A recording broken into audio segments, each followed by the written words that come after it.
Sherwood Park, Fort Saskatchewan, alleges there were violations of privilege that went on. I just wanted to provide a couple reflections for you, and I think some important facts for you to consider as you deliberate on these questions. Okay. I got a feeling that this will take a little bit of time, so I would just ask the honourable member if he can come, that I will bring this back then right after question period, because this is where we are at right now. We are at statements by members given the time frame, so we will have to come back to this after. Okay, thank you, Madam Speaker. Statements by members, déclaration de député, the honourable member for Winnipeg North. Thank you, Madam Speaker. You know, it's been an interesting process listening for the last hour of the destructive force that we have in the House of Commons in Canada. The Conservative Party, Madam Speaker, goes out of its way to please its far-right extreme members, Madam Speaker. And they spare no cost as this government focuses on Canada's middle class, those aspiring to be a part of it, being focused in terms of helping Canadians in every region of this country by introducing important legislation, including budget legislation, Madam Speaker. What is the response we get from the Conservative Party of Canada? Filibuster, going out of its way to prevent Canadians from getting the benefits that they need at a time in which there are a variety of issues that are of concern to Canadians, Madam Speaker. I find it shameful and disgusting how the Conservative Party continues to play that destructive force on the floor of the House of Commons, Madam Speaker. I would suggest that they go to their constituents, listen to what their constituents are saying, and come back to the House and behave more like an opposition party, Madam Speaker. Be more creative. The honourable member for Wellington Halton Hills. Madam Speaker, a great Canadian has died at age 100. George MacDonell survived the Battle of Hong Kong. 2,000 Canadians fought bravely to defend Hong Kongers, including my father and his family. Half of them were casualties. The survivors were taken prisoner of war. By war's end, George had dropped to 110 pounds. He was 6'4". But that's just the beginning of his remarkable story. After liberation as a prisoner of war and spending half a year recovering, George completed his high school and university and eventually became vice president and group executive of Canadian General Electric. Later, he was appointed by Premier Davis as Deputy Minister of Industry, Trade and Technology. George MacDonell was truly a member of the greatest generation. He fought for freedom and democracy and came home to build post-war Canada. We will remember him. Good. The honourable member for Preston, Sackville-Preston, Chesapeake. This week has been an unprecedented challenge for Nova Scotians. Our thoughts are with those affected with the ongoing forest fires, the largest and most extensive in our province. I wish to send a special thanks, of course, to our firefighters, first responders and volunteers for their efforts during this difficult time. As our country and our government continues to adapt and prepare ourselves against the realities of climate change, all Canadians will need to stand united and meet these challenges together. Near my riding of Sackville-Preston, Chesapeake, we are closely monitoring the ongoing fires in Tantallon, Bedford and Hammonds Plain area. Evacuations and comfort centres are in place to meet the needs of the people on the ground. I want to reassure all Nova Scotians that the federal government is in regular contact with our provincial counterparts. We have deployed CAF members to assist with the wildfires response in addition to support provided by the Coast Guard, Health Canada and Transport Canada. We will get through this. Nova Scotia strong! The honourable member for Nunavut. Before colonialism, First Nations and Inuit had laws. Through the process of genocidal and colonial aggression, Indigenous laws were almost lost. I am proud to stand here and confirm that Indigenous laws still exist. For Inuit, laws are categorized into 3 areas: Diriutusit, Pikuyait, and Maligait. These laws govern behaviors, relationships, and respect for the wildlife and environment. I encourage Indigenous peoples to use your Indigenous laws. There are many opportunities like in treaty implementation, land protection, relationships with families, communities, and yes, with governments. The elders who possess the knowledge of these laws are passing too quickly. We must revitalize these indigenous laws now. The Honourable Member for Argenteuil-La Petite-Nation. Thank you, Madam Speaker. I would also like today to highlight the tireless work of firefighters, first responders, and those who protect our Canadians. In Quebec, evacuations are happening right now in Sept-Îles, but fires are also affecting British Columbia, Alberta, Manitoba, Saskatchewan, and the Northwest Territories, Manitoba, Ontario, Nova Scotia, and New Brunswick. Forest fires have serious effects on people's day-to-day and communities' lives. We must take climate change seriously. Our government will be there, as always, to support all Canadians and in order to better prepare them for future disasters. Thank you, Madam Speaker. Honourable Member for Lanark, Frontenac, Kingston. Madam Speaker, Canada's Language and Cultural Advisors, or LCAs, are Canadian citizens of Afghan origin, immigrants who went back to serve their adopted country. So every LCA has family members in Afghanistan. Our government's criteria for admitting these family members to Canada are arbitrary and they are stingy. Here is how these rules affect one LCA from my riding. In 2021, his brother-in-law was murdered by the Taliban, so the rest of the family fled for their lives across the border. And now, if Pakistan follows through on its threat to deport Afghans, they too will be killed. But because these events happened before July 2021, the family does not qualify to come here. When my constituent asked to meet with the minister, he was told to go through my office. He did so, and after a 2-week delay, my staff were told the minister was just too busy to meet with him. And we were directed to a website reaffirming that the family does not qualify. Surely, Madam Speaker, trapping Canadian citizens in this kind of catch-22 is beneath the dignity of this nation. The honourable member for Ottawa West Nepean. Madam Speaker, I'm excited to tell the House about a true success story in my riding and an example of what can happen when environmental organizations, community groups, and government work together towards solutions for conservation and biodiversity. On the D&D Carling campus, we have restored urban wetlands that just a few years ago had almost completely dried up because of water diversion and pollution. Today, dozens of new species have returned to the area. These wetlands are also, they act as water storage, which has helped to prevent flooding in the neighboring communities.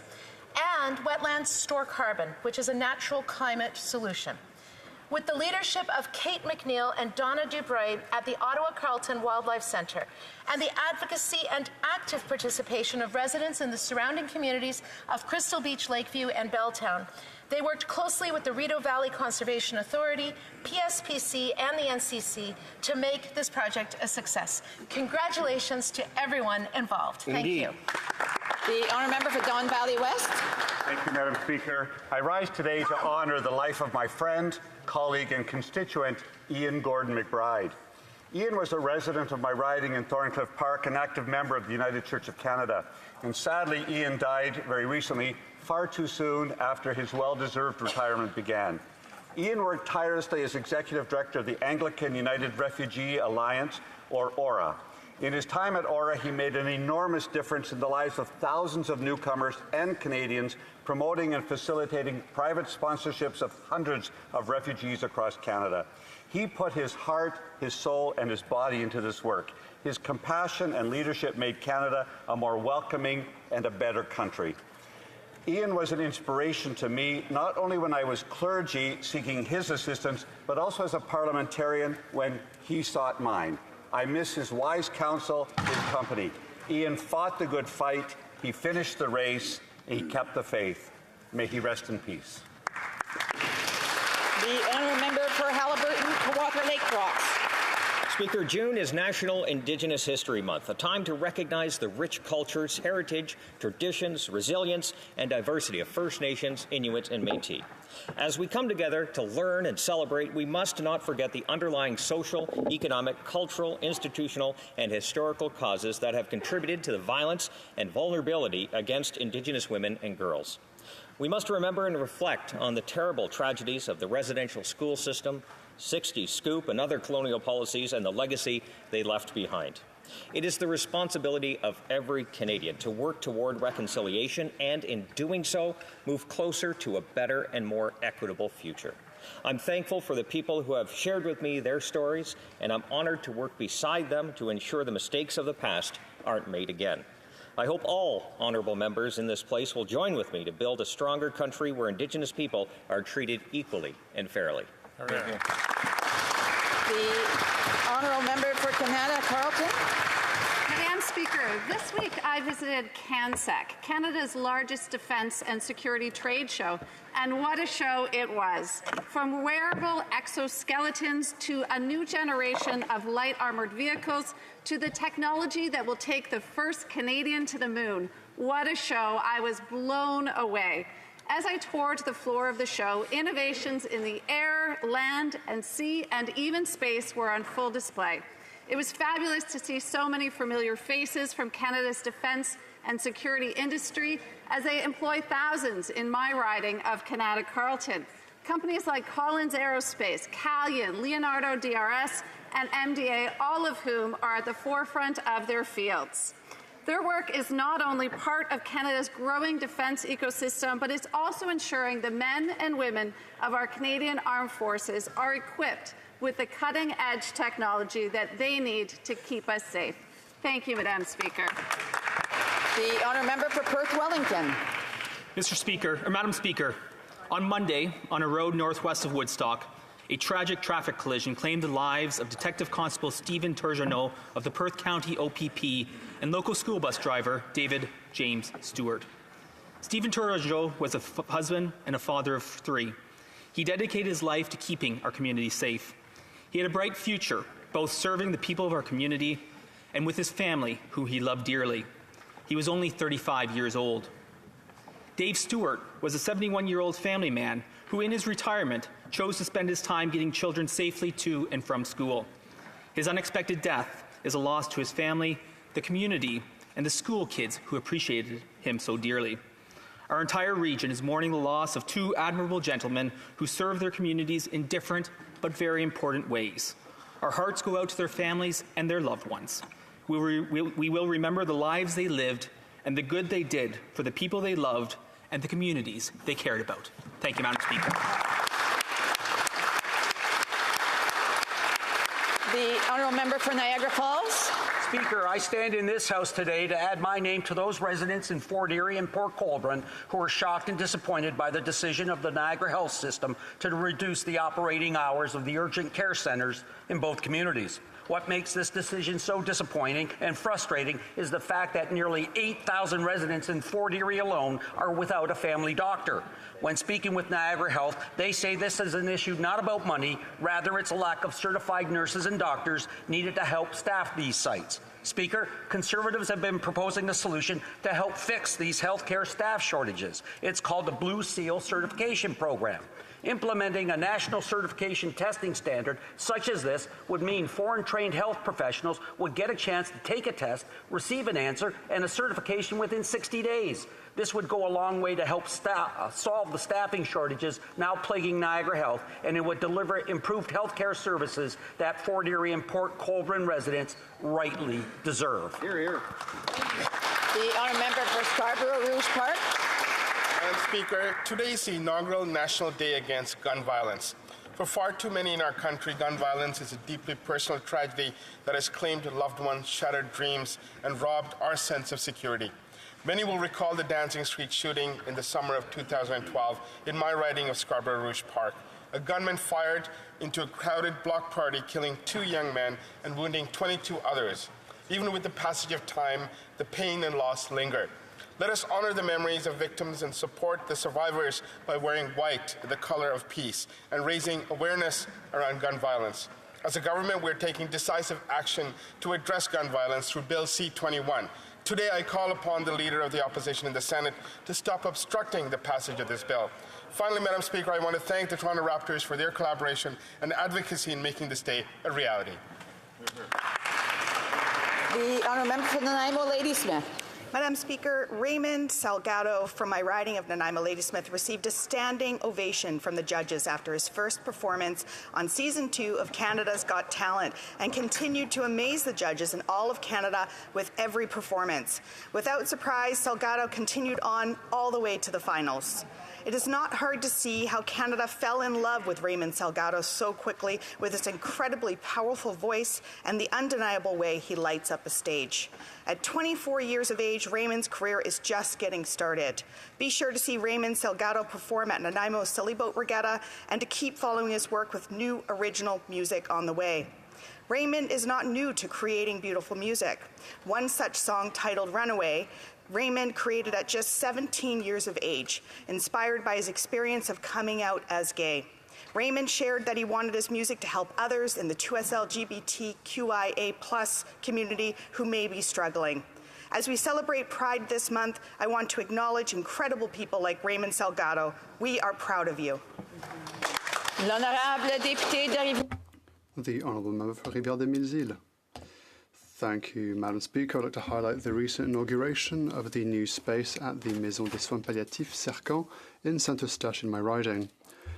Since the expansion work was completed, 12 large, private, calm and warm rooms are now available free of charge to people at the end of their lives. Since 2005, over 1,000 people at the end of life have been cared for at Maison Cercan. In addition to the palliative care home, Cercan offers accompaniment and support following a cancer diagnosis or the loss of a loved one. Every year, hundreds of medical transports are provided by dedicated volunteers to people diagnosed with cancer.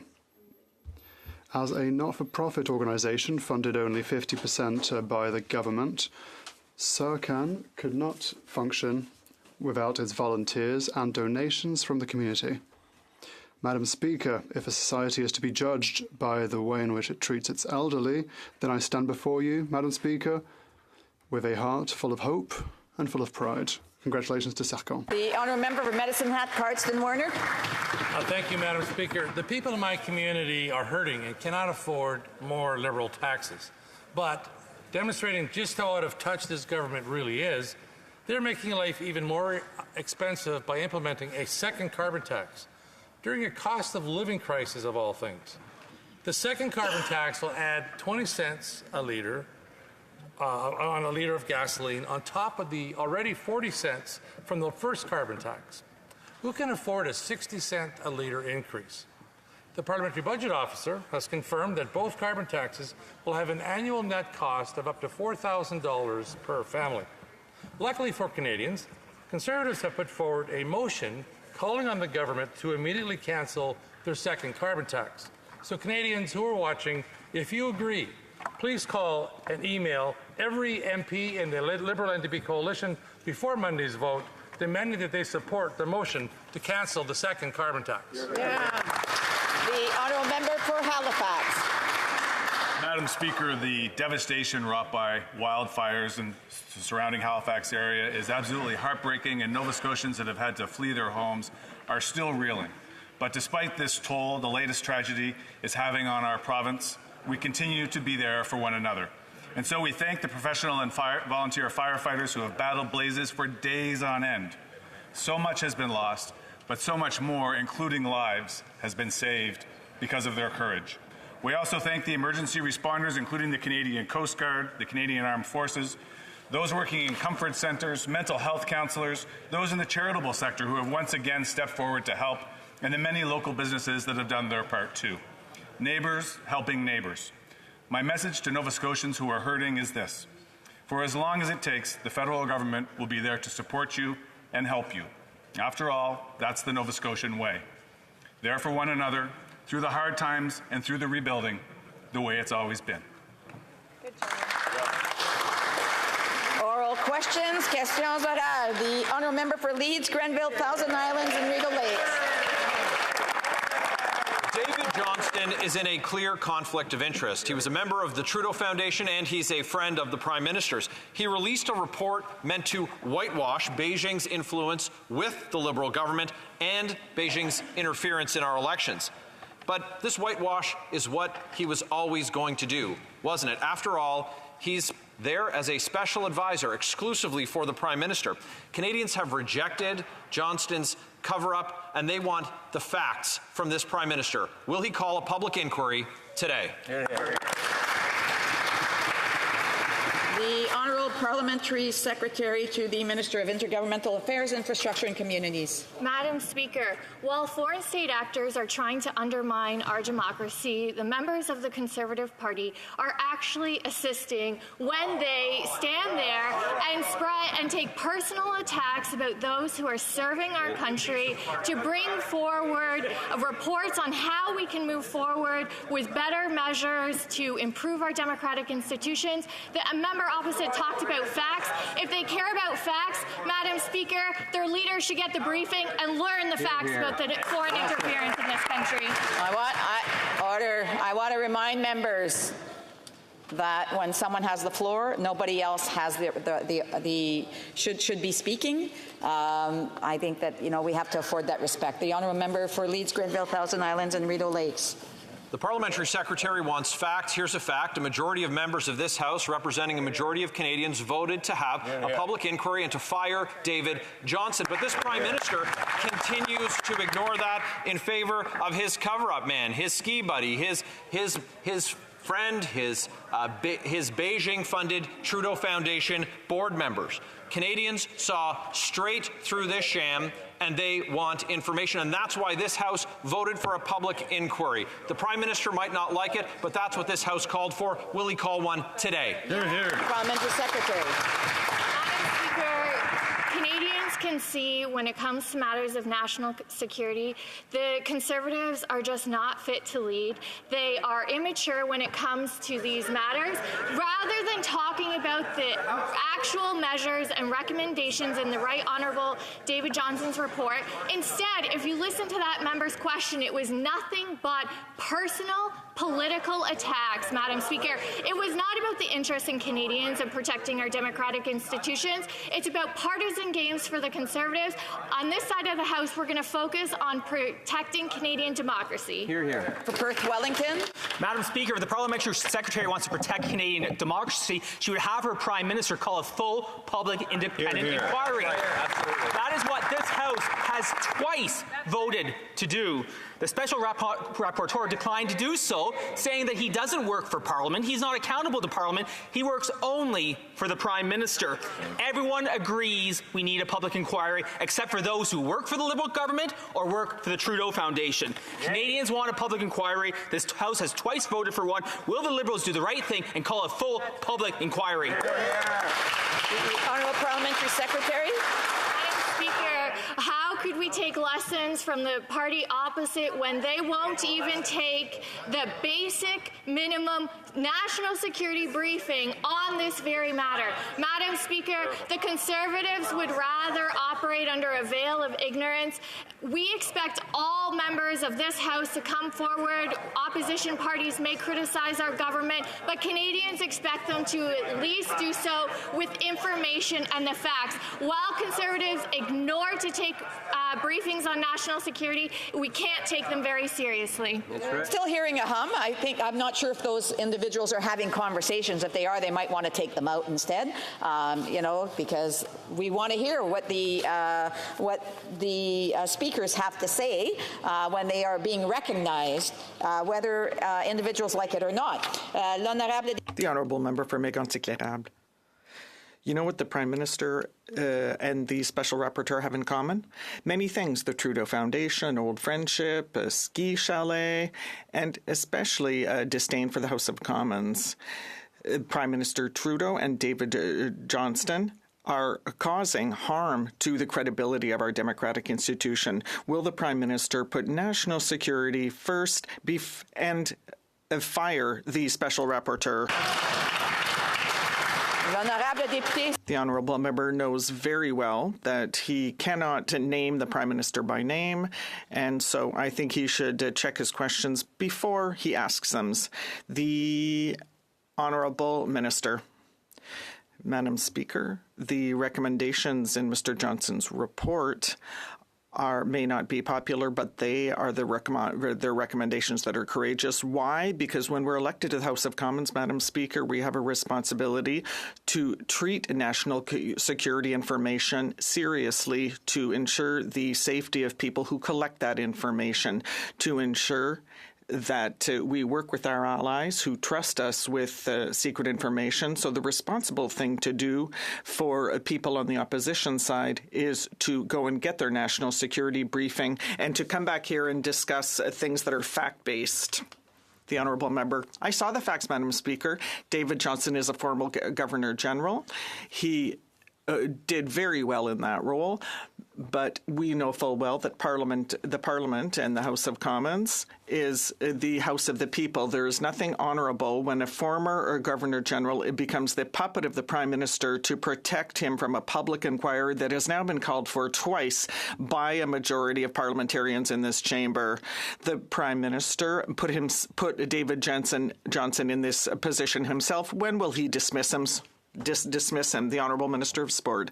Madam Speaker, Mr. Johnston was, say, honourable and reliable and credible to be appointed by the Harper government to be Governor General and by the Mulroney government to conduct inquiries. So all of a sudden, because the conclusions of David Johnston don't suit the Conservatives, someone who has spent his life serving Canadians is being denounced by the opposition, and that is irresponsible. The Honourable Member for Avignon-Métis-Matane-Matapétia.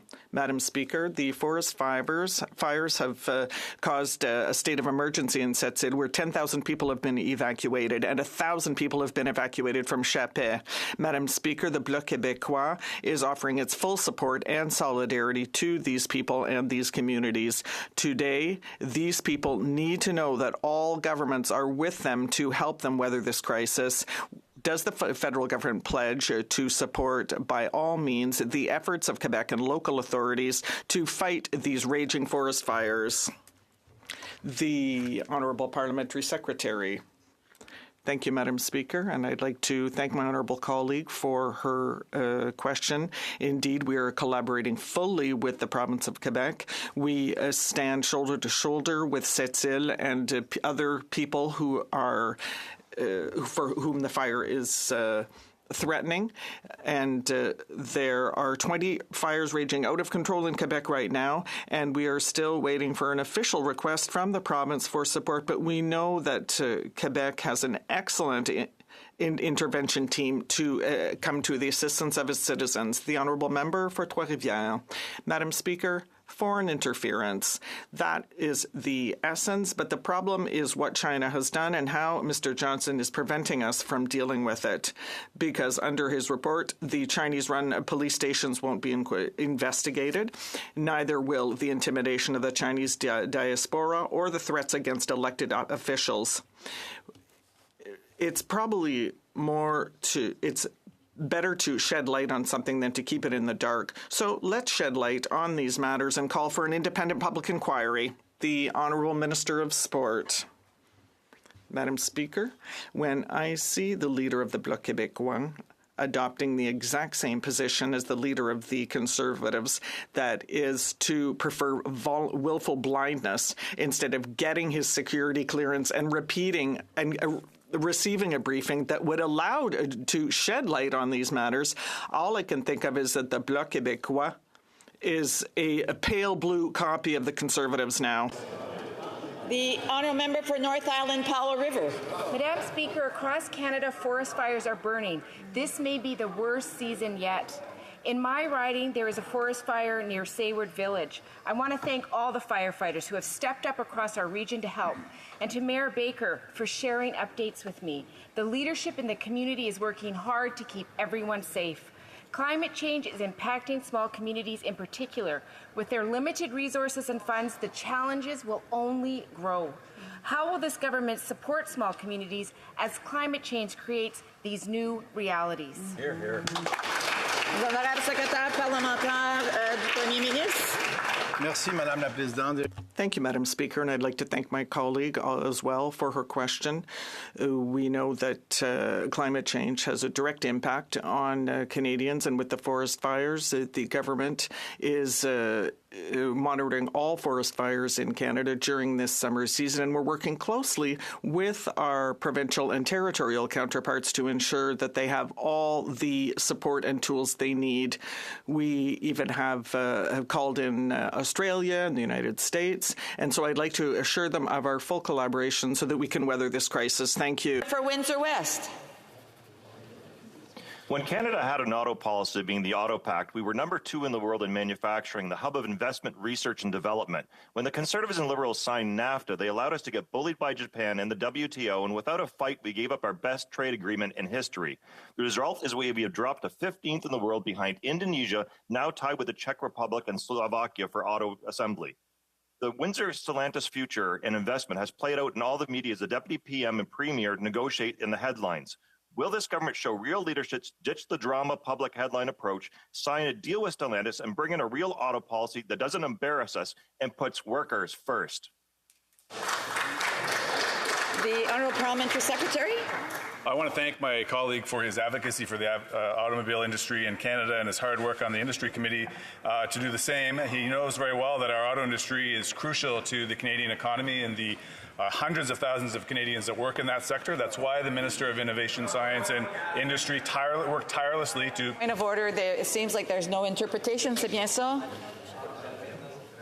Is it working? It working now? Okay. The Honourable Parliamentary Secretary, if you can restart. Thank you very much, Madam Speaker, and I want to thank my friend and colleague from the Industry Committee for his advocacy for the Canadian automobile industry and his good work on the committee. He knows that the Minister of Innovation, Science and Industry has worked tirelessly to secure a future for Canada's auto industry. We continue to negotiate in good faith with our partners. That includes Stellantis and the Government of Ontario. And through it all, our top priority is going to be getting the best possible deal for Canadians. Honourable Member for St. Albert Edmonton.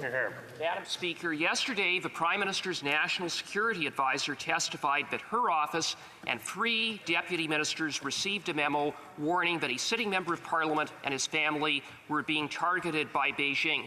A memo that went into a black hole, but according to her, no one is responsible. It's the Prime Minister's job to run the machinery of government, and he has special responsibilities when it comes to national security. So will he finally step up and accept responsibility for this colossal failure under his watch? Hear, hear. The Honourable Parliamentary Secretary to the Minister of Intergovernmental Affairs, Infrastructure and Communities. Madam Speaker, we will never tolerate foreign state actors attempting to intimidate, whether it's members of this House, members of diaspora communities, or any Canadians. We take this matter extremely seriously. David Johnson's report has indicated areas that need improvement in policy and communication. We take that work extremely seriously. The Prime Minister, prior to the release of the report, said we would implement those recommendations. We're looking at that very closely. The Minister of Public Safety is going to make sure that gaps like that are closed. Hear, hear. St. Albert Edmonton. Here. Madam Speaker, consistent with the Prime Minister not taking responsibility, one of his ministers claims that he isn't responsible for not reviewing a memo sent to his attention warning that the member for Wellington-Halton Hills was being targeted by Beijing. He blames CSIS instead.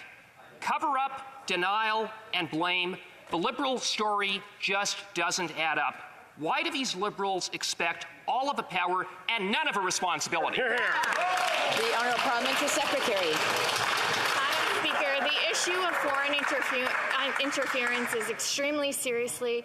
It's not new, and it's certainly not unique to Canada, but it is precisely why from 2015 we implemented a number of measures to deal with the attempted foreign interference in our democracy. We will never accept it. We are going to continue to strengthen our democratic institutions as well as our national security community to ensure information is properly shared with with those who need it. Madam Speaker, while the Conservatives do nothing and just play politics, we take this seriously. Vermont Dundas, South Glengarry. If the Liberals' first carbon tax wasn't driving up gas and grocery bills enough, they've now decided that Canadians need a second carbon tax on the price of fuel. The Independent Parliamentary Budget Officer laid out these new tax hikes clearly. 41 cents a litre with the first carbon tax, and now the second carbon tax is going to add an additional 17 cents a litre. And then, of course, they're going to tax the tax by putting GST on their carbon tax. 61 cents a litre in new taxes. When will the Liberals and NDP just axe the tax? Yeah. The Honourable Parliamentary Secretary to the Minister of Environment and Climate Change. Madam Speaker, let me demonstrate the height of Conservative hypocrisy. In their Conservative platform in the 2021 election, they state, and I quote, "We recognize the most efficient way to reduce our emissions is to use pricing mechanisms." Another excerpt on the clean fuel standard. There seems to be an issue with being able to understand what the Honourable Parliamentary Secretary is responding to. I'm sure, order, I'm sure that the Honourable Member wants to hear the answer so he can ask a subsequent answer. The Honourable Member for Parliamentary Secretary to the Minister of Environment and Climate Change. Well, Madam Speaker, this is pretty tough medicine for the Conservatives, but let me quote from page 79 to 80 of the Conservative platform. "We'll finalize and improve the clean fuel regulations to reduce carbon emissions from every litre of gasoline." That sounds an awful lot like we're doing on this side of the aisle, Mr. Speaker. When will the Conservatives stop the hypocrisy and get serious about climate change? For Stormont Dundas, South Glengarry. The Liberals don't have an environmental plan, they have a tax plan, because the fact is they have never met a target on climate change they've ever set. All it is doing is skyrocketing food prices in this country. They are taxing farmers who grow food. They are taxing truckers who ship it. And they are taxing the businesses in restaurants that sell it. Ontario families are going to be out $2,300 a year under this Liberal NDP scheme. When are they finally going to realize that they're the ones causing the cost of living crisis, that their environmental plan is non-existent? Just scrap the tax and help Canadians. The Honourable Minister of Tourism. Member's question, but I want to take us back 7 years ago and a day when, for the first time in Canadian history, we raised the pride flag on Parliament Hill.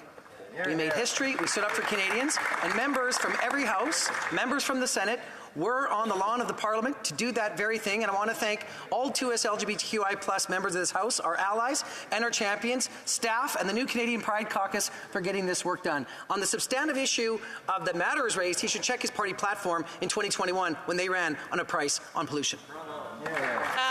The Honourable Member for Louis Saint Laurent. Madam Speaker, I can assure this House and the Minister that everyone here on this side of the House are 100% in agreement of the defence of two LGBTQI rights.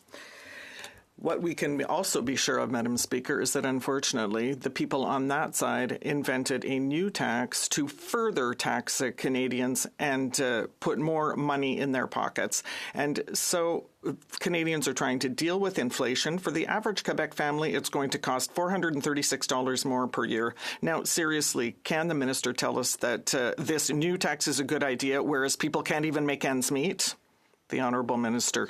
Madam Speaker, the Honourable colleague on the other side knows that if he wants to ease things for Canadians, all they have to do is stop the filibuster and support the BIA in order to make things cheaper for Canadians. But with regard to the pollution, the price on pollution, the Conservative platform from 2021 says that the number of or rather, fuel is going to be something we're going to put a price on pollution on.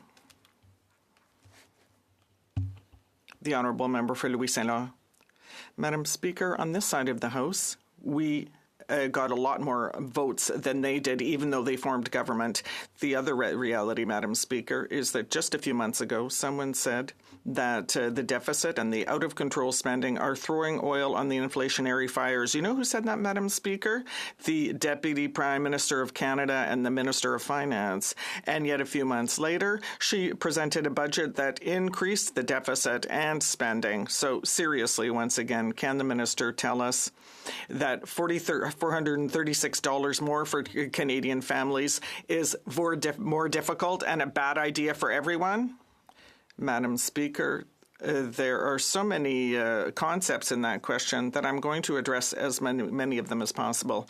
Madam Speaker, the former PBO, Kevin Page, said clearly that our budget is extremely balanced, extremely responsible, and should not create inflation in Canada. But in addition, Madam Speaker, let us look at the Conservatives' election platform that said we will be assessing the progress of the carbon price on something like $160 per ton. What's happening on the other side?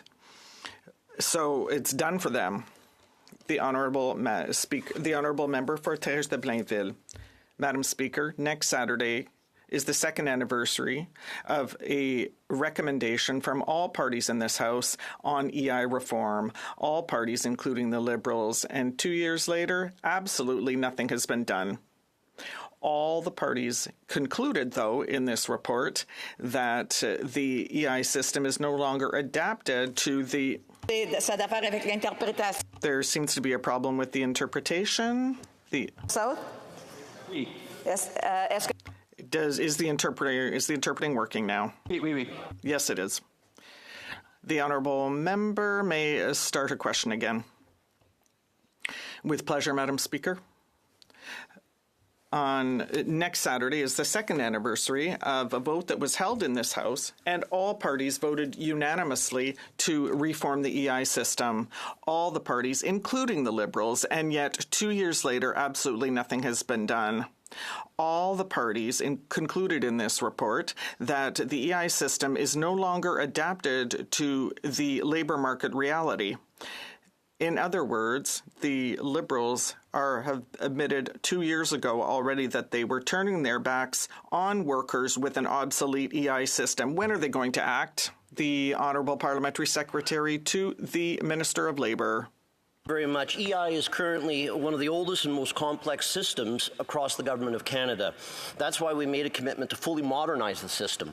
In the past 2 years, the Minister has led more than 35 virtual national and regional roundtables with workers, employers, and academics. We have also engaged the provinces and territories, as well as Indigenous organizations, in separate consultations. We have already extended sickness benefits from 15 to 26 weeks, and with the Board of Appeal and Budget 2023, we will put EI appeal decisions back into the hands of workers. EI reform is a priority, Speaker, and we're on it, and we're going to get it done. Thank you. The Honourable Member for Thérèse de Blainville. Madam Speaker, there are many corrections that I could make to that answer, but what I wanted to say is this is not the only anniversary to be underscored in terms of Liberal dishonesty. Remember, the Prime Minister himself ordered an EI reform by summer 2022. The heat of the past few days reminds us that it was a year ago and the Liberals still haven't done a thing. So 2 years after having promised this reform and 1 year after the deadline that the Prime Minister himself set, nothing has changed. Madam Speaker, keeping one's word is a minimum of respect. So when will the Liberals... The Honourable Minister of Sport. Madam Speaker, I'm very proud that the government has supported workers during the pandemic, even though that was not covered by EIs, and so independent workers were still able to receive money instead of not being able to feed their families. And with regard to EI reform, there are things that were put into the budget to reduce the cost of living and to increase health transfers, but we did hold consultations, and the work is ongoing, Madam Speaker. Central Okanagan, Similkameen Nicola. Madam Speaker, Canadians are not just hungry, they're hangry at the price of groceries. This Minister of Finance is pouring an additional $60 billion over the inflationary fire. The food professor says that overspending by government is to blame, and he said, I quote, when a government injects more money into the economy, the excess liquidity can drive up demand for goods, including food, which can in turn lead to higher prices. Does the Minister of Finance feel guilty that her large deficits are hurting Canadians' ability to feed themselves, or is she secretly trying to start a national weight loss challenge? The Honourable Minister of Tourism. That I could maybe lose, 5 or 10, but as it comes to that member's question, what's real is if they want to help Canadians, they can stop the filibuster in this chamber today, they can show up for work, and they can make sure, Madam Speaker, that the Budget Implementation Act passes and that supports get to Canadians who need them. The hypocrisy on that side is making things smell in this House. It's not just the heat, it's the Conservatives who are blocking this Parliament. Hear, hear. We were doing not too bad, and all of a sudden it just picked up. I would ask members to please keep it down because we wouldn't want to have to change the speaking order. The honourable member for Central Okanagan, Similkameen Nicola. Madam Speaker, the minister's clearly misinformed. The committee has already passed the bill, and there's no filibuster. So, that's right. Madam Speaker, on the topic, inflation is like a bad House guest that just won't leave. No matter how many hints the Conservatives, economists, and even the Governor of the Bank of Canada dropped to stop spending so much, this Minister of Finance keeps pumping another $60 billion on top of last year's record deficit, which only increases the inflation, House guests to stay, and makes it even bigger mess of the economy. Will the Minister of Finance finally take a hint, reduce spending, or is she so tired of her job that she wants voters to show her and her unwanted House guests the door? The Honourable Minister of Tourism. Speaker, if the Conservatives would read the budget, they would see that there are measures to make sure that we reduce spending by $15 billion over the next years. Madam Speaker, also in the Budget Implementation Act, we would be able to make sure that Canada Worker Benefits go to Canadians faster.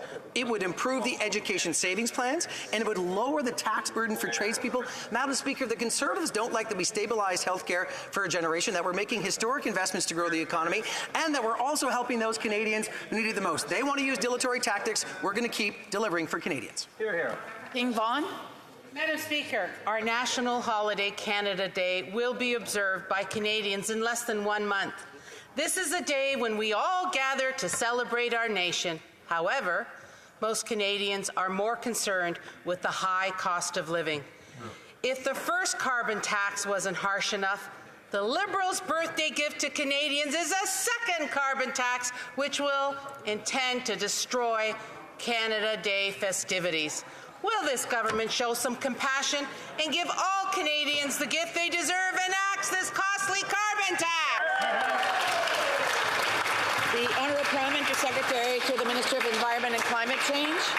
Well, thank you, Madam Speaker. And yes, July 1st is a great day to celebrate in Canada. There's another reason to celebrate, Madam Speaker, because that's the day when the climate action rebate will come out.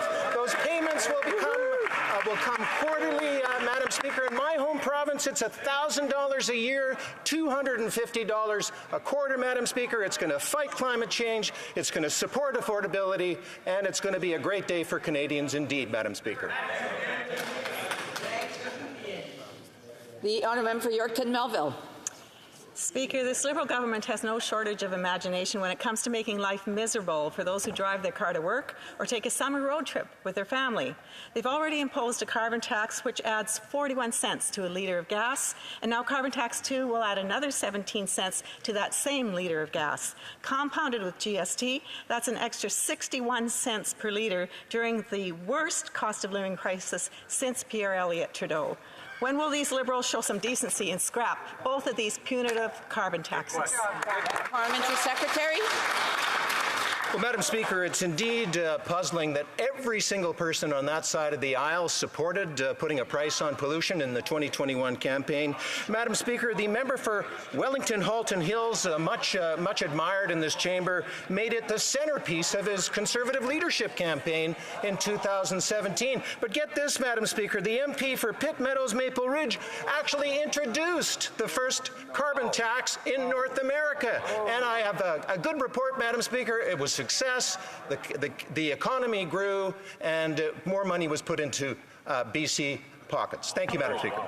Honourable member for London Fanshawe. The NDP leader and I just joined a rally for Webster Street tenants last week. After living in their apartments for years, they are facing rent evictions by a new corporate landlord. When the tenants organized, the owner threatened to tag and tow their cars for not paying a new $200 parking fee.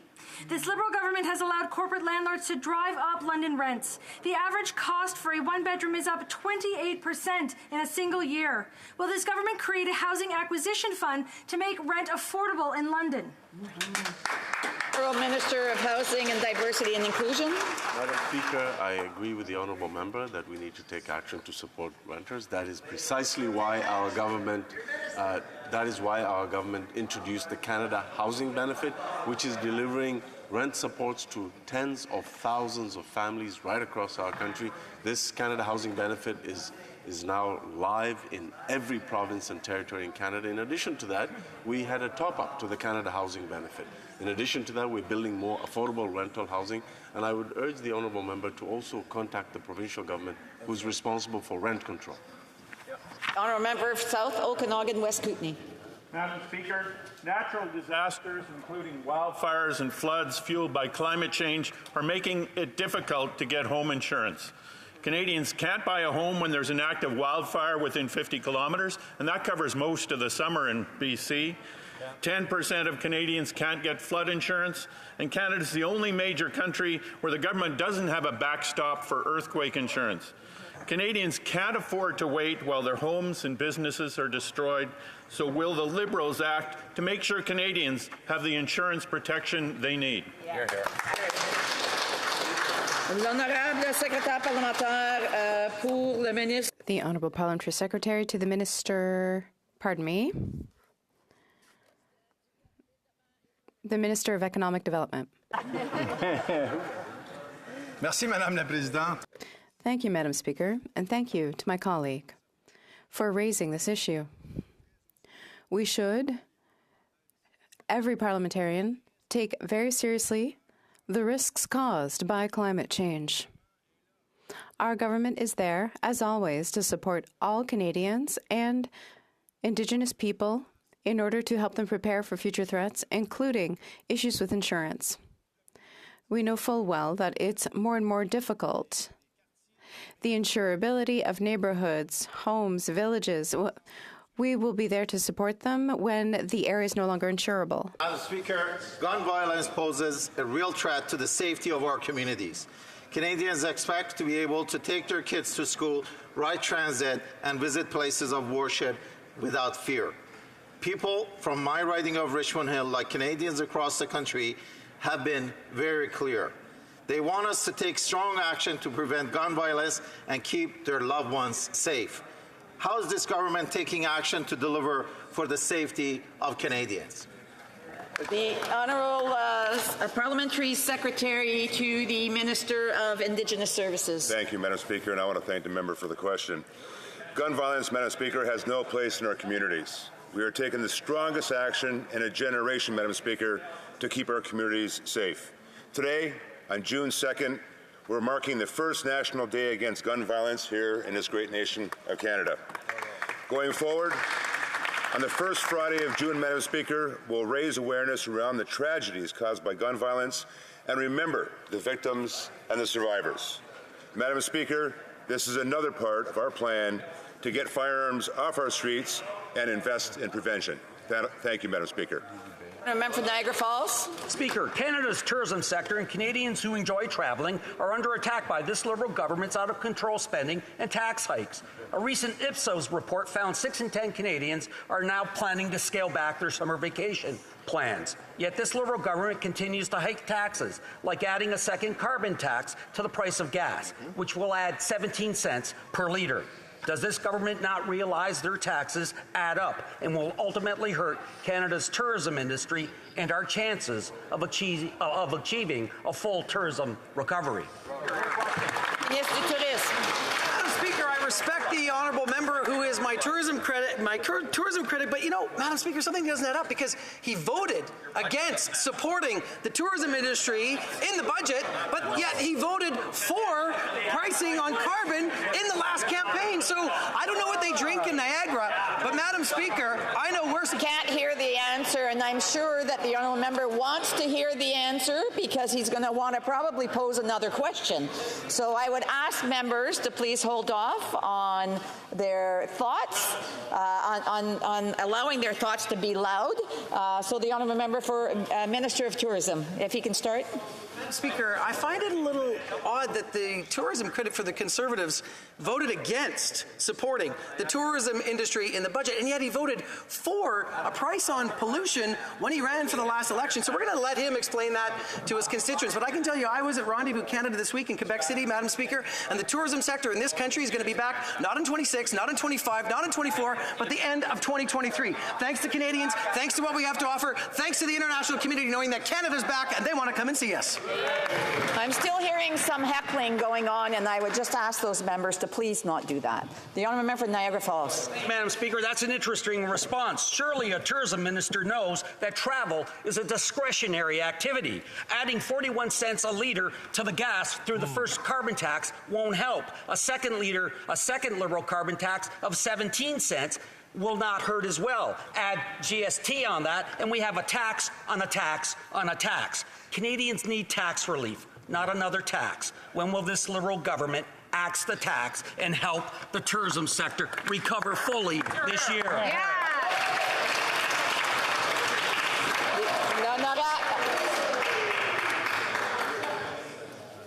The Honourable Minister. Speaker, it's so nice to have so many friends from the Blue team from Alberta in the chamber on a Friday, but I can say to my colleague from Niagara that, in this budget, $158 million directly to the tourism sector, $1.8 billion to do exactly what he said, which is to get more people to come to Canada for CATSA, for modernization of the airports. But, Madam Speaker, how did he and his entire Conservative caucus vote against the tourism sector, against airports, against getting people to our country? Shame on them. Shameful.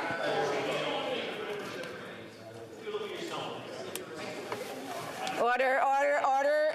If members want to have cross debate, then they should leave the chamber. Order, order, on both sides.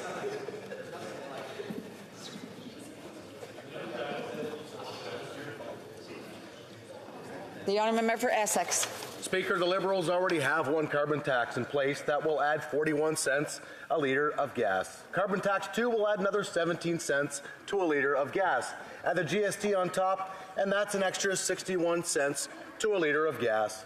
Speaker, when will the NDP Liberal costly coalition realize that it is out of touch and Canadians are out of patience and out of money?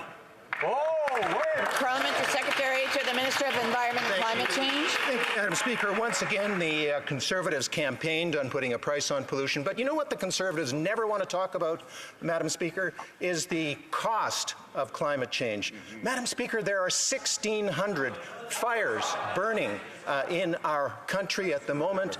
People from the suburbs of Halifax are being evacuated. The costs of climate change are real, Madam Speaker. They are rising. When are the Conservatives going to get serious about climate change?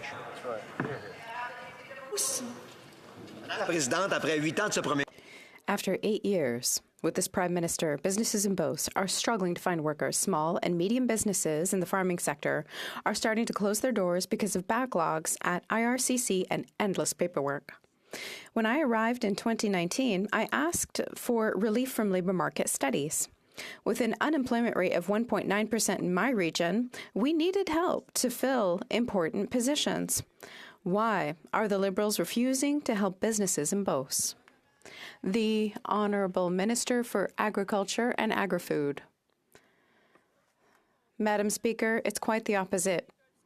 Farmers in Quebec and throughout Canada know that our government is there to help them. I'm constantly communicating with them. I spoke with the president of the Union des producteurs agricoles yesterday.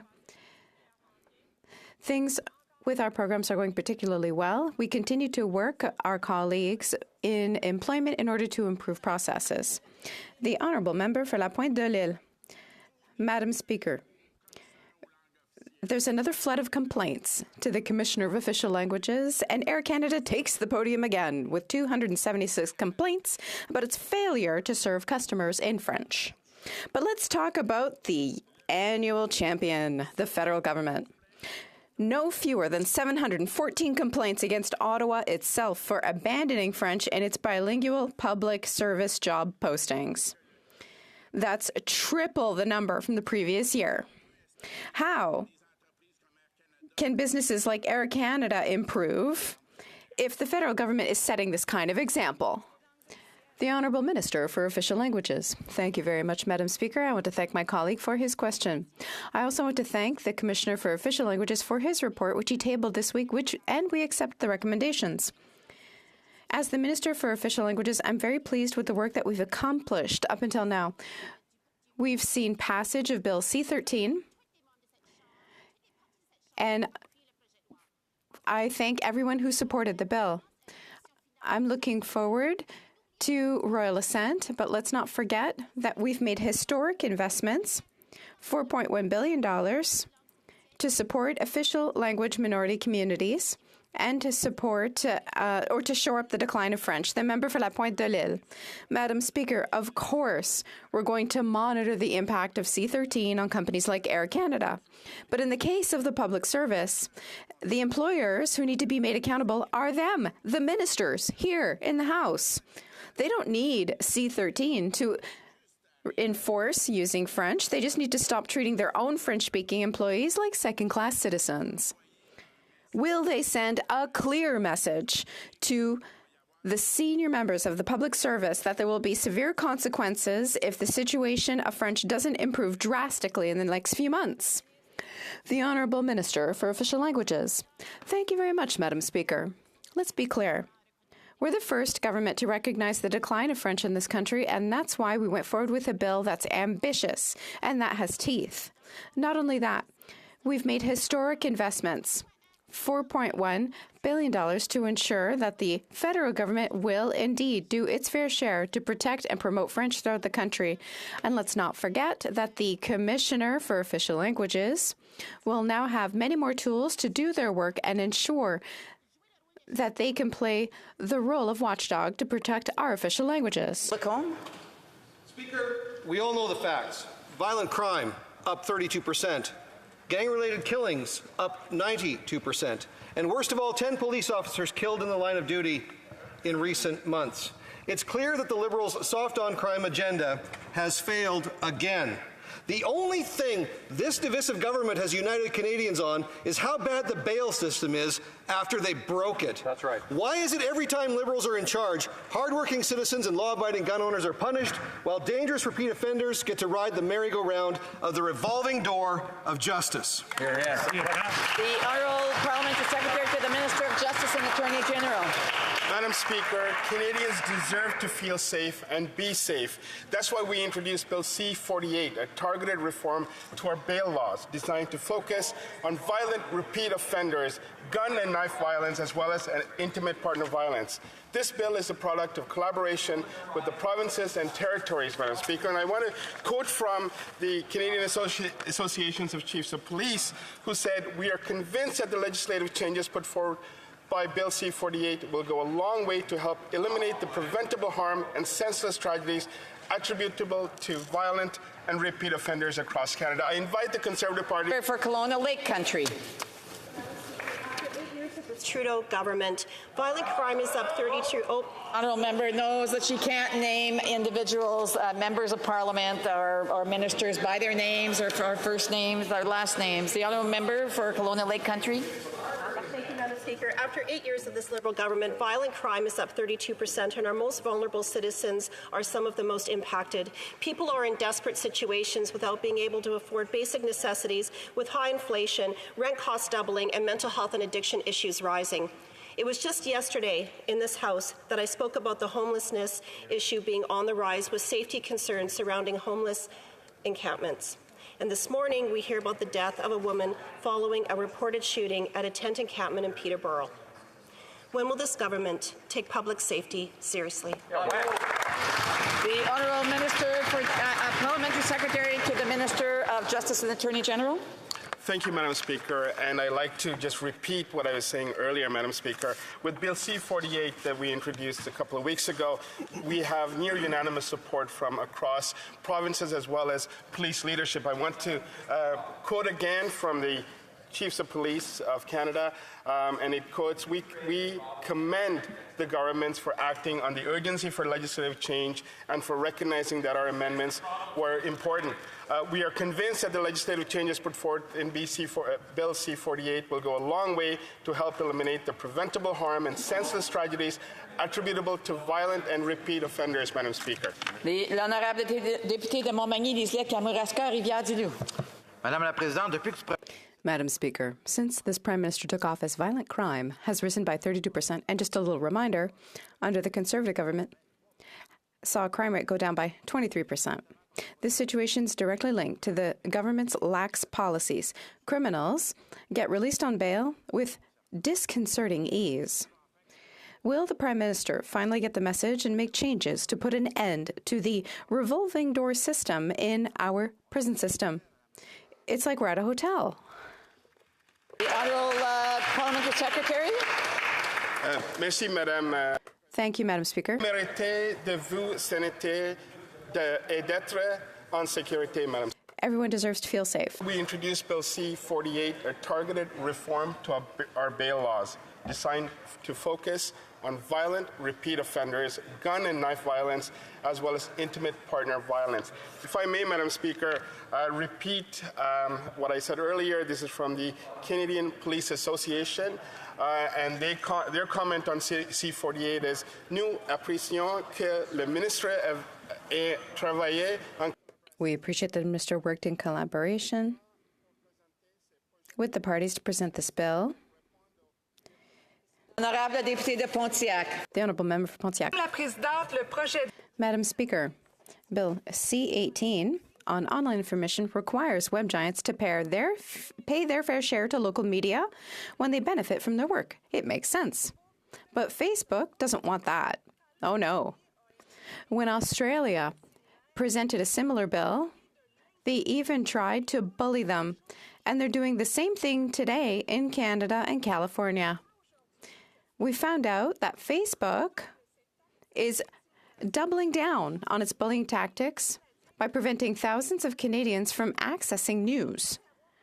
I'd like to know how the government plans to react to this bullying tactic, which is grotesque. The Honourable Minister for Tourism. Thank you, Madam Speaker. I'd like to thank my colleague for Pontiac for her question and hard work. Once again, Facebook wants to bully Canadians, and now they're going to block news on their platform for many Canadians. That's bullying, just like in a schoolyard. Canadians will get scared and they won't ask to get the system fixed, and they won't ask web giants to pay their fair share. But our door is open to make appropriate changes. We will not, however, let ourselves be bullied. We will demand that web giants do their fair share, and that's the end of it. Like Frontenac Kingston. Madam Speaker, Corrections Canada tells us that offenders who find jobs in the community are 3 times less likely to reoffend. This is true, but it's also irrelevant because there is zero statistical correlation between participation in CSC's job training programs and getting post-incarceration work. Here's why. Instead of recognized third-party vocational certifications, CSC issues informal statements of achievement that have all the authority of the ribbons issued at a children's bicycle decorating contest. Will the government fix this problem? The Honourable Parliamentary Secretary of the Government House Leader. Madam Speaker, you know, the opposition has a wonderful opportunity by listening to what the consultations and the output that came from the consultations with the provinces and Ottawa on bail reform. We have legislation that is here that the Conservative Party could support, and by doing that, they'll be supporting the provinces and the legislation, which would be good for all Canadians. Thank you, Madam Speaker. The Honourable Member for Sherwood Park, Fort Saskatchewan. Madam Speaker, Liberals have wreaked havoc in our immigration system. Canadians and prospective Canadians who play by the rules are being forced to wait for years, while the integrity of our system is threatened by unscrupulous consultants and an incompetent government. Conservatives have moved a motion at the Immigration Committee to get to the bottom of a scandal in which the government issued visas based on fake college acceptance letters and then tried to punish the victims instead of the scammers. So my question is for the chair of the Immigration Committee. After Liberals and New Democrats shut down debate on this issue, does the committee have plans to study the impact on students of the government's failure to properly enforce Canada's immigration laws? Great question. Honorable Secretary Parlementaire. The Honourable Parliamentary Secretary to the Minister for Immigration, Refugees and Citizenship. Merci beaucoup, Madame la Présidente. Thank you very much. That we take these allegations of fraud very seriously. For these students, I have recognized the person. I recognize the individual that gets up to answer the question. The Honourable Parliamentary Secretary. Merci beaucoup, Madame la Présidente. Thank you very much, Madam Speaker. For the opposition, who might want to listen to the answer, that we take these allegations very seriously. For these students who may have been victims of fraud, we want to make it clear. They can benefit from full due process. We're also cracking down on these bad actors who prey on our most vulnerable. Madam Speaker, we'll always be there for these vulnerable students, and we will be relentless in our efforts to clamp down on these dishonest consultants. Member for St. Albert Edmonton. Speaker, Logan Hunter and Jackson Joseph had their lives taken in the Humboldt Broncos bus crash. Because of the reckless criminal actions of one man, 16 people are dead and 13 more were injured. The perpetrator, a non-citizen, is fighting to stay in Canada. Logan and Jackson's parents want to know that if committing a crime of this consequence isn't enough to get someone deported, then what is? L'Honorable Secretary Parlementaire. The Honourable Parliamentary Secretary. You know what, Madam Speaker, I want to say to those victims, I was a member of the provincial government, actually the former Solicitor General, when these incidents happened. And I think we collectively as Canadians stand very firm on the tragic loss of these wonderful young men who perished. And I can assure the House that every day I think we remember them. We also know that there's a court case in place, and this is the court to make a decision, Madam Speaker. I hate to think that these conservatives will interfere into a court procedure. Let's allow the member for Fleetwood Port Kills. Madam Speaker, taking action on climate change is something we should all be able to agree on. Recently, we saw another major initiative to combat climate change in the Canada Greener Homes program. Can the Minister share with the House the anticipated impact of this program on affordable housing providers and residents, and how will this initiative support our government's commitment to achieving net zero emissions by 2050? Minister. Madam Speaker, I want to thank the honourable member for his important question and advocacy on this important issue. Affordable housing and climate change must go hand in hand. That is why I was pleased recently to announce the launch of the $1.2 billion Canada Affordable Greener Homes program. This initiative will help affordable housing providers serving low and moderate income households complete deep energy retrofits on residential rental buildings, reduce operational costs, and greenhouse emissions at the same time. This will result in an increased quality of life for residents while contributing to climate change. This is what real action on housing affordability and sustainability looks like. The honourable member for Port Moody Coquitlam. Madam Speaker, as communities from coast to coast to coast face wildfires and flooding, Canadians need this government to step up and do more. The BC NDP government already provided a $100 million watershed security fund to proactively protect from extreme weather events. And the Liberal government needs to do the same. Will this government show the same leadership as British Columbia on water and match at minimum their $100 million watershed security fund? Good question. L'Honorable Secrétaire Parlementaire. The Honourable Parliamentary Secretary. Thank you very much, Madam Speaker. I'd like to thank my colleague for her question. Obviously, we see how important it is to face climate change, considering the number of forest fires we currently have. Our government is closely following the fires during fire season. We don't want to overrun local capacity. we're ready to offer federal assistance, and we encourage Canadians to follow the advice and alerts from local authorities, and the government will always be there to help provinces and territories. Thank you. Member Kitchener Centre. Madam Speaker, it's been 2 weeks now since the Senate strengthened and passed Bill C-22, the Canada Disability Benefit Act. Yet the governing party has prioritized 6 or 7 government bills ahead of it. Canadians with disabilities continue to disproportionately live in poverty across the country. They need to see action. When will the Liberals bring C-22 back to the floor of this House so it can be urgently passed into law?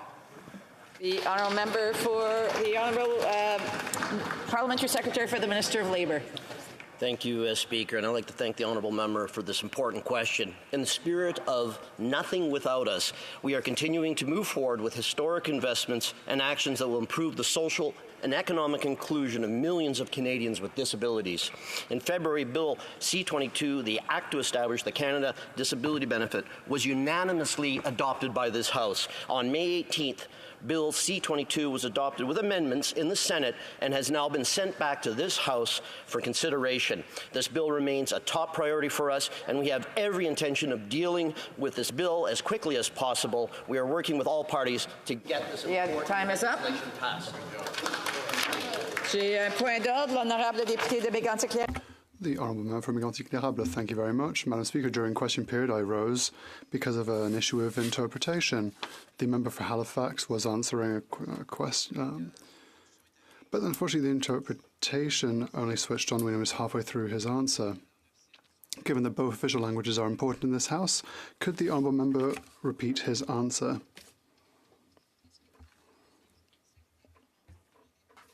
Could the Honourable Member repeat his answer? I believe the member was referring to the question about Stellantis. I'm not sure. I didn't hear the beginning of his intervention. I think the member knows I'm working hard to learn French. I'd be happy to convey my answer to him in writing en français. Merci beaucoup. Hold on here. He was asking that the Honourable Parliamentary Secretary repeat the answer that he gave. En anglais, I understand. Je comprends. Merci beaucoup, monsieur. The auto, I thank the member from the Industry Committee who posed the question from the NDP for his tireless advocacy for the auto industry and for his great work on the committee. I then went on to say that, as the member knows, the Minister of Innovation, Science and Industry has worked hard to secure the future of Canada's auto industry. We continue to negotiate in good faith with our partners. That includes the province of Ontario and Stellantis, and at the heart of our negotiations is getting the best deal possible for the auto workers and for Canadians. I see that there's other individuals rising on points of order. Are they pertaining to question period? Okay. The honourable member for Stormont-Dundas, South Glengarry. Madam Speaker, if I could, I'm looking for unanimous consent following question period today to table here in the House the Parliamentary Budget Officer's report detailing the details and impacts of the second carbon tax that's being coming by province. Madam Speaker, you'll find in the I already have no's, so therefore there is no unanimous consent. Is there still points of order rising from question period? Yes? The honourable member for Red Deer-Lacombe. Thank you, Madam Speaker. I have in my hands a letter that was written to the Chair of the Procedure and House Affairs Committee requesting that the Minister of Public Safety actually appear for 2 hours instead of 1 hour in response to the... This is pertaining to question period?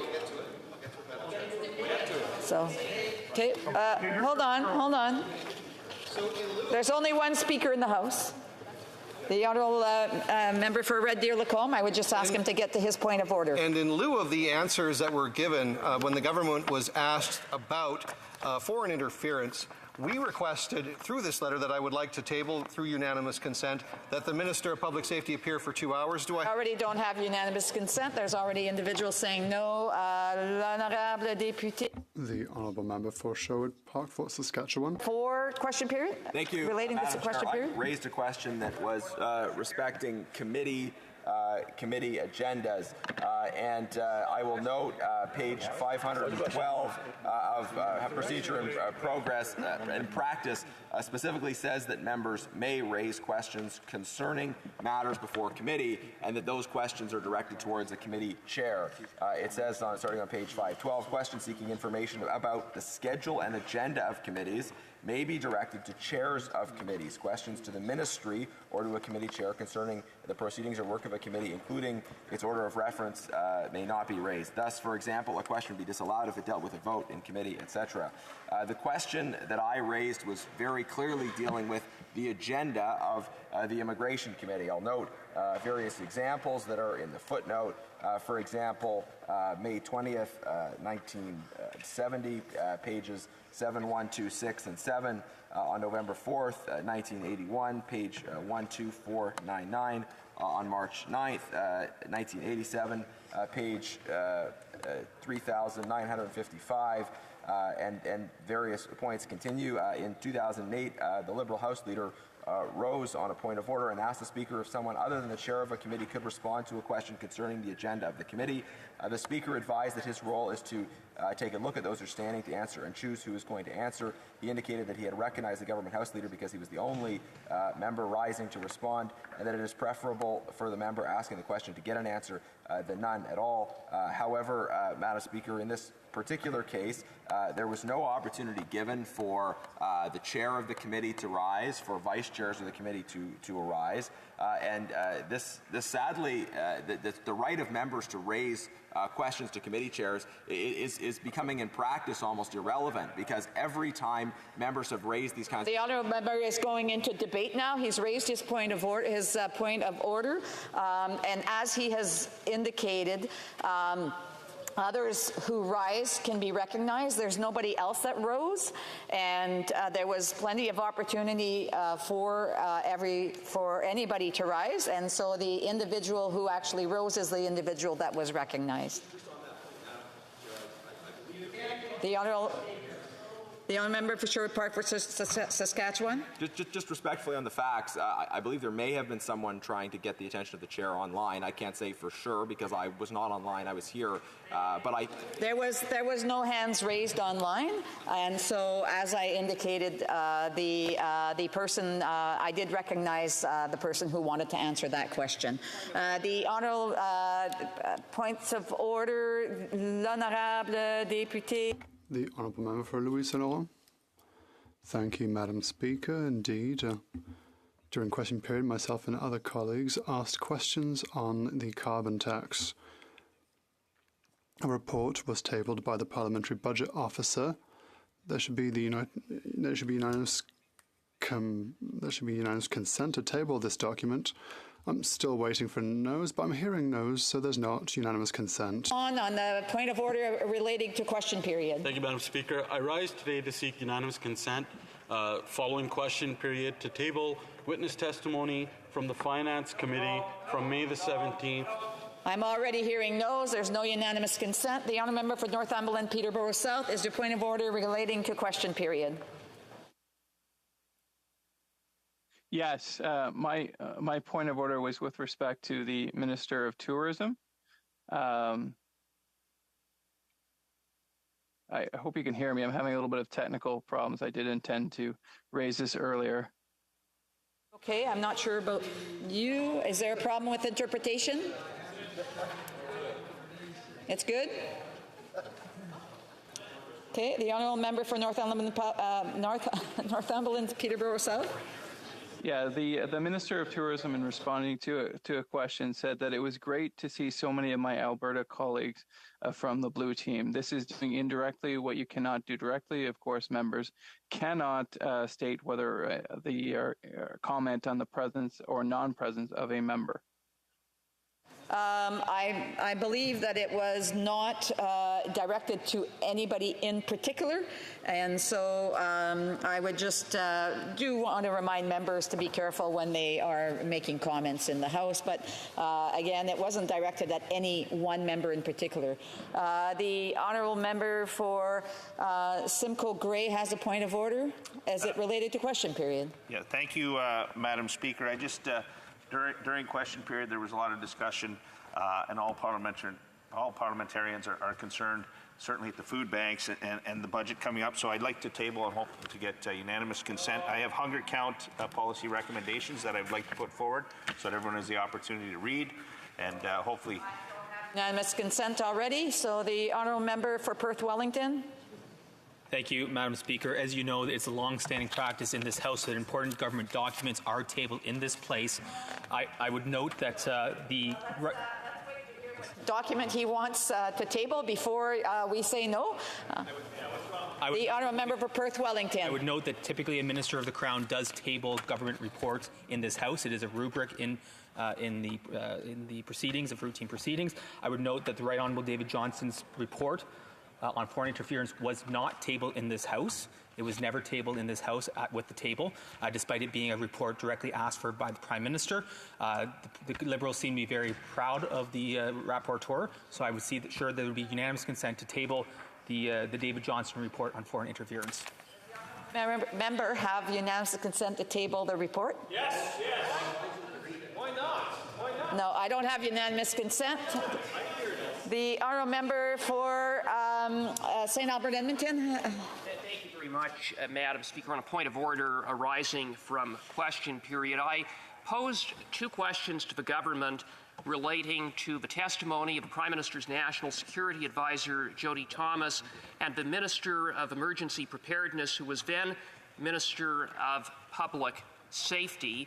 And I am seeking the unanimous consent of this House to table the blues from yesterday, wherein the National Security Advisor indicated that 3 deputy ministers, as well as her office, had received the memo indicating that the member for Wellington Halton Hills and his family had been targeted by the Beijing regime, and the further testimony of the Minister of Emergency Preparedness, who incredibly claimed that it was CSIS's fault for the fact that he hadn't read a memo that was sent to himself and his Chief of Staff, also indicating that the member for Wellington Halton Hills was a target of the Beijing regime. We have a Prime Minister who... Be more a point of debate. Can the honourable member come to his point? Madam Speaker, I'd asked unanimous consent to table the blues from yesterday from the Procedure and House Affairs Committee, in which that testimony, shocking testimony from both the Minister and the Prime Minister's... Have unanimous consent to table the blues? No, we don't have unanimous consent to table the blues. The honourable member for Sturgeon River Parkland has a point of order. Thank you, Madam Speaker. And in light of some comments made by members of the New Democratic Party in this House arising out of question period, I would like to seek unanimous consent to table the most recent results of the Alberta election, which show a whopping majority by a strong united Conservative Party, and to show their rejection of the socialistic policies of the New Democratic. Does the honourable member have unanimous consent to table? No. No. The honourable member for Essex has a point of order. Yes, thank you, Madam Speaker. And with regard to question period regarding committees, Madam Speaker, on May the 18th at Transport Committee, Bill Morneau, a key witness to the committee's study on examining the role of McKinsey and Company, wasn't able to, well, he attended the meeting, but his earpiece didn't work, ironically. And so, Madam Speaker, all 6 opposition committee members wrote to the chair calling on Bill Morneau to come to committee to testify, and I am seeking unanimous consent from this House to ensure that that happens. Thank you. Does the honourable member have unanimous consent? Yes. No. No unanimous consent. The honourable member for Calgary Forest Lawn has a point of order. Thank you, Madam Speaker. Following question period, there was a lot of discussion with inflation during question period. So just in light of that, I'm seeking unanimous consent to table the monetary policy report by the Bank of Canada dated April 2023, specifically the one that's highlighted fiscal measures adding to the growth of domestic demand, where it proves that government spending drove up inflation. I'm seeking for unanimous consent. Member have unanimous consent? No, there's no unanimous consent. Then I have the député de... The honourable member for Mégantic-L'Érable. Point of order, I imagine. Thank you, Madam Speaker. Madam Speaker, during question period, the member for Edmonton Centre, who is also the Associate Minister of Finance and the Minister of Tourism, alluded to the Conservative Party platform twice. And since the beginning of the week, Madam Speaker, the Liberal Party, as it did today during question period, is asking the Conservative Party to table the Conservative platform. I would like to correct one of the facts, Madam Speaker. First of all, in the platform, there is no mention of a carbon tax, just to correct what he said. And second, I would like to ask unanimous consent to table the Liberal election platform with the costs for, I think you asked for unanimous consent, and I can see that there is already not unanimous consent, and also this is a point of debate. So does the member have the unanimous consent to table the document? No, there's no unanimous consent. Martha has a point of order. Thank you, Madam Chair. I'm hoping if you seek it, you will find unanimous consent for something that has happened in my riding this morning. My riding, for many people who may know or may not know, is Peterborough-Kawartha, and it's been a bit of a canary in the coal mine of the crisis happening in this country, of a decline in public safety, primarily for our most vulnerable, but also addiction and mental health. And this morning, early this morning, there was a shooting, a fatal shooting of a young woman in a homeless a tent encampment in Peterborough. And I'm asking if we could table the story, have unanimous consent to table the news report of this, because I think it is really critical that we are addressing this right now. This is honestly why I came here to Parliament, to be honest with you. And this is something that business owners have been crying about. People knew and said this was going to happen. I've been in contact with officials in my riding. There's a sense of fear, a sense of despair, quite frankly, Madam Chair. And it's just horrific news coming out of our community. And I would just ask that we could ask for unanimous consent that I can table this news story for the House. Does the honourable member have unanimous consent to table the news story? No. Don't have unanimous consent. I believe before question period, before statements, I was at a point of privilege. No. Give me 1 second, just out of order on some of these things. So,